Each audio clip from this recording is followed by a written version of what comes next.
'cause I'm not just a pretty girl.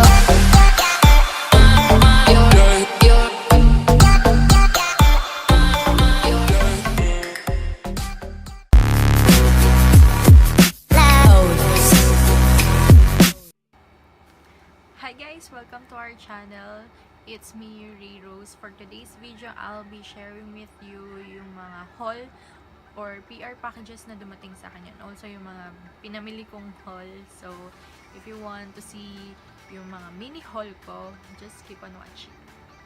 Yung first na ipapakita kong item sa inyo is from the Nature Republic. Kasi nag-grand opening sila. Then, meron akong konting haul from their grand opening. So, meron pala akong ginawang makeup tutorial using yung mga makeup na nakuha ko sa kanila, which is ito, or ililink ko na lang somewhere up there and dun sa description. So, meron akong 3 bags here. Ipapakita ko muna is yung mga makeup na nakuha ko. First one is itong cover BB cream from Nature Republic. Swatch ko sa inyo siya, guys. So, konti lang para hindi sayang. Charot. So, yan yung itsura niya. I-spread out lang natin. So, medyo light siya. Lalo na pag nandun na sa, I think, sa light or yung natural light. Pero pag nandito kasi sa camera, hindi siya nabibigyan ng justice and parang nagbe-blend out siya ng maayos. So, yun pala yung gamit ko dito sa face ko ngayon. As you can see, ang layo ng kulay ng kamay ko dito sa face ko. So, yan. Next one is itong Slim Brow product in dark brown. So, bubuksan ko na lang siya sa inyo, guys, kasi napakita ko na to dun sa makeup tutorial ko. So, ganito yung itsura niya. May spoolie siya. Dual-ended siya, guys. Then, nandito yung product. Itong mascara nila na dark. Ito yung pinaka nagustuhan ko dito sa product na nakuha ko. Kasi, ang dali niyang gamitin and dark color talaga siya. Hindi lang siya pang upper lashes. Pwede din siyang gamitin dun sa lower lashes, guys. As in, black kasi talaga siya. Then, yung dalawang lip tint, na-swatch ko sila sa inyo, guys. This one is yung dark color na medyo may pagka-red. Ang tawag pala sa kanya is Pure Shine Vivid Water Tint. Yan. And this one is yung may pagka-orange. So, buburahin yan. Binura ko na yung lip tint na nandito sa lips ko. Then, gamitin na natin itong Pure Shine Vivid Color Tint. Water tint. Tapos nilagyan ko pala ng konting BB cream, ha? So, swatch muna natin dito sa ating hands. Si ating water tint. So, ganito yung itsura ng kanyang applicator.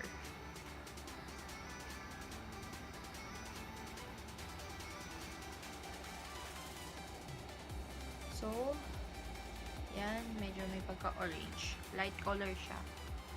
So, ito muna unahin natin.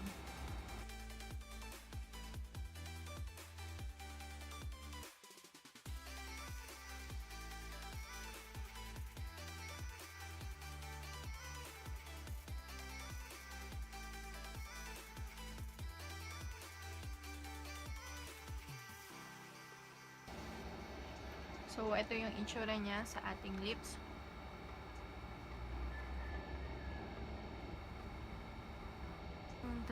Ang ganda ng ano niya dito sa ating camera. Pero, pag tiningnan mo siya dito sa malapitan sa mirror, makikita mong hindi niya lahat na cover na pantay yung ating lips. May dark color, pero meron ding medyo okay na light color. As you can see, medyo mahirap na siyang tanggalin, guys. Ang ginamit ko palang pantanggal is itong Garnier Micellar Water na oil-infused cleansing water. Hindi na niya masyadong kayang tanggalin at namumula na yung labi ko. So, Ang gagawin na lang natin is papatungan na lang natin siya ng BB cream. So, ito yung next color, which is yung medyo may pagka-red color. Swatch muna natin sa ating kamay. Same lang ng applicator, which is yung doe foot. Dito natin swatch katabi ng isa.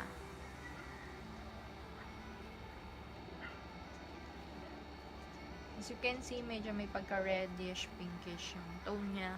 Yung isa is orangey color.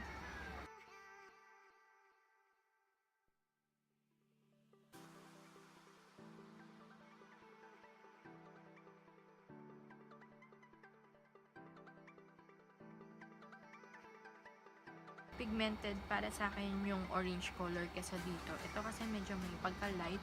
Parang kakulay lang siya ng labi ko.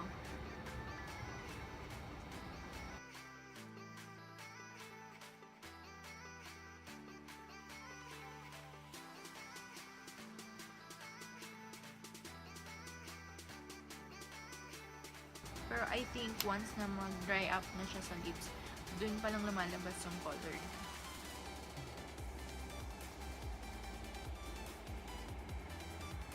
Pro Touch blusher palette ng Nature's Republic. Ito yung item nila. Meron siyang kasamang leaflet na may nakalagay na information about dun sa product. Yan. Pero in Korean. Pero yung mga ingredients niya yata is in English. So, ito yung product niya, guys. Yan. Bale, meron tayong 1, 2, 3, 4, 5, 6 shades na pang blush, and I think this one is for highlight and this one is for bronzing.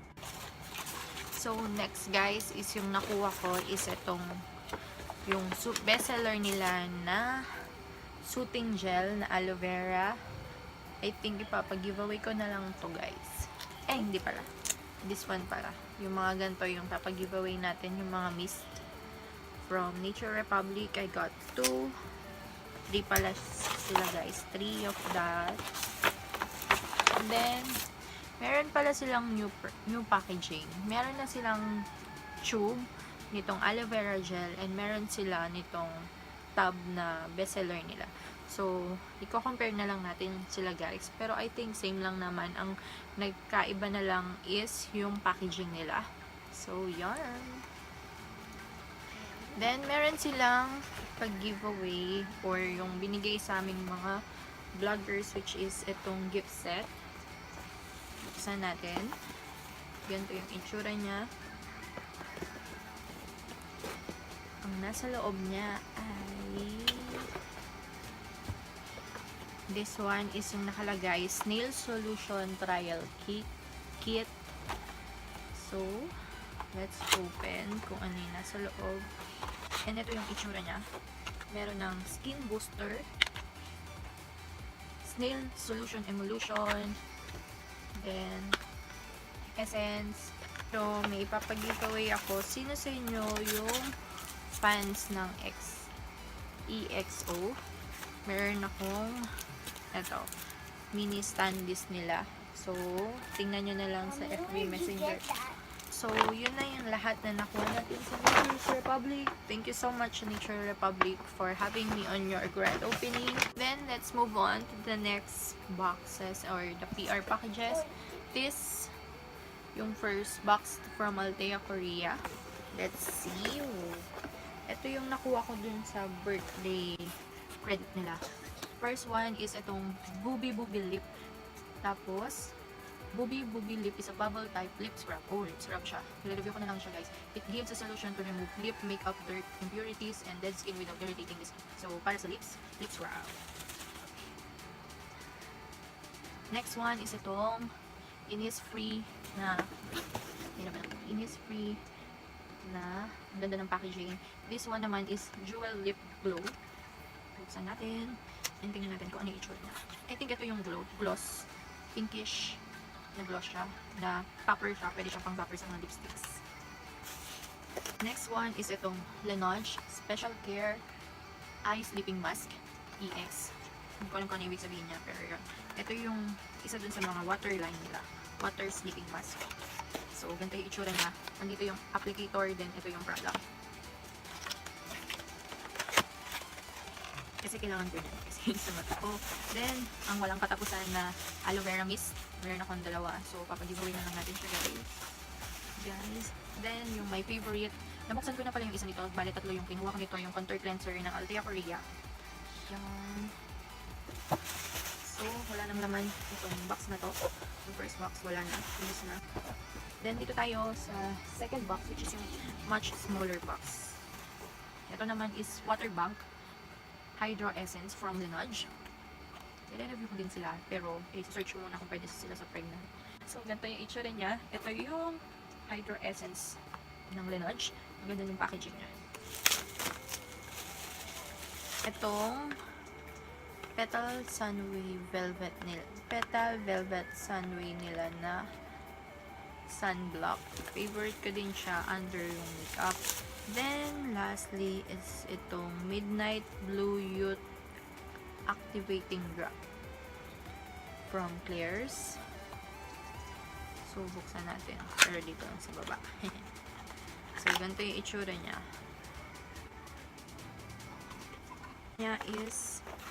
This eco bag is from Mod Devi. This one is Scalpex, antibacterial and fungi. Expert Intimate Hygiene, unique pH balance formula with lactic acid, free wash plus. Then next is clotrimazole, topical solution, antifungal. Then this one is wound, I think first aid kit ito. So meron silang PR package dito. So yun. At this one is from Glenmark. Thank you so much Glenmark and Mod Devi. So, ang ganda lang ng packaging nila kasi meron yung pang mga hindi nakakita. Ano tawag dito? Yung mga naka-involves. Next is from Avin. Ito. Yung first package nila. Ang laman nito is leaflets. Yung product nila. Product information. Then, Hydrants Optimal. Serum Hydrating Serum. Then, yung mga mini packages na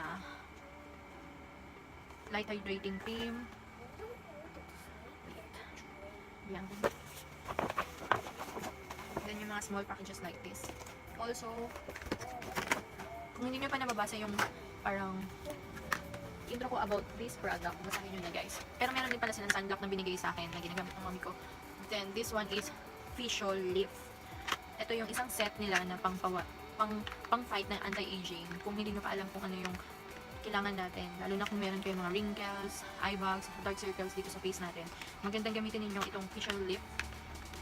Basahin nyo na lang yung vlog ko na nakalagay dito sa link down below sa comment, ay dun sa description down below, nandun yung information about this product, yung facial lift. Meron silang pang day, pang night. Ito yung for the eyes, and ito yung for the wrinkles. Tapos yung mga ibang vlogger na kasama ko doon, nire-rave nila itong thermal spring water ng Avine. Kasi nakaka-refreshing daw. So, try din natin yan guys. So, thank you so much Avine. Then, next one is ito from Paris. Ito is Gargle. Ito yung itsura niya. Ang pangalan niya is Soresidine. So, yun. Hindi ko pa siya nabubuksan kasi hindi ko pa siya nare-review. Later na natin buksan, ha? Hindi ko alam kung ano yung loob. Pero yan. And then, meron tayo dito isang set from New Skin, guys. Meron silang bigay na Epoch Glacial Marine Mud. I think facial mask to. Nakalagay, improve your skin appearance with Epoch Glacial Marine Mud. Rich in minerals, the mud found in a remote glacial estuarial in the Pacific Northwest. So, try na lang natin to. I think pwede naman siya sa akin kasi wala naman nung bawal sa pregnant. Then, meron tayo from Johnson's. Ito yung isang set. Let's open it. Kung ano yung laman. I think ito yung meron silang bagong something. Ang cute. Parang whale part na trap toy. Then, ito yung Active Kids Shiny Drops shampoo, baby cologne, daytime baby cologne. Then, ito yung merong sa shade dun sa commercial. Merong pink active fresh shampoo. Then, yan. Then, meron din pink for your baby na girls. Dalawa pa lang yung cologne and also may active fresh shampoo. Then, ito yung bago nila na limited edition lang, which is yung Johnson's pink floral na design. Blossom baby powder. And this yung blue, which is yung active baby powder. So, yan. Ito yung dalawa. Event. Also, meron tayong padala from Myra E. Nagamit ko na dun sa wedding ng friend ko, yung bag na dito, which is ito siya, yung clear lang. So, ito yung basta, yung bago na Myra E, which is yung Myra Ultimate Capsule. Soft gel capsules siya. Kasama nun sa new skin is itong pH Balance Mattifying Toner. Then, ito yung moisturizer. And last is, ito yung Pure Cleansing Gel. So, meron ba? Then, yung in her element, nagpadala sila ng coconut lip balm nila, which is yung super, lagi kong ginagamit ngayon, lalo na pag nagdadry yung lips ko. Kasi, may lip scrub na siya. Nakalagay, Nourishing Cocoa Lip Balm. Tapos, ganito yung itsura niya. Pink siya, tapos meron siyang maliliit na beads or parang salt, yun, or sugar na nandun sa ingredients niya. Nakalagay dito yung ingredients is coconut oil, beeswax, cocoa butter, choco vanilla oil, and organic red colorant. Kaya medyo pinkish yung color niya. Ang ganda nito sa lips kasi na-hydrate niya yung lips. Then lastly is from Oppo. Namatin kasi ako ng launching nila ng kanilang Oppo F1 Pro. So thank you so much. Ito yung itsura niya. So yun lang guys, yung mga nakuha kong mga PR packages I think. Oh, meron pa. So, super duper last is itong from Krispy Kreme. Is ito yung limited edition nila na donuts, which is from yung pang Eastern. Ganyan. Gagawa na lang ako ng makeup video para makita ninyo kung ano yung mga itsura nito or makeup na inspired by these donuts. So, yun lang guys. Thank you for watching. Hope you like this video and give it a thumbs up. Don't forget to subscribe to my channel and hit that bell button down below para ma-notify kayo once na may bago akong video na upload. So, guys, bye! Ay, by the way guys, hindi ko pala ito sinishare sa inyo para mag-brag or something. I just want to thank you mga nagsasend sa akin ng mga packages. Ito yung way ko para mag-thank you sa kanila kasi tinatrust nila yung brand ko. So, yun lang guys.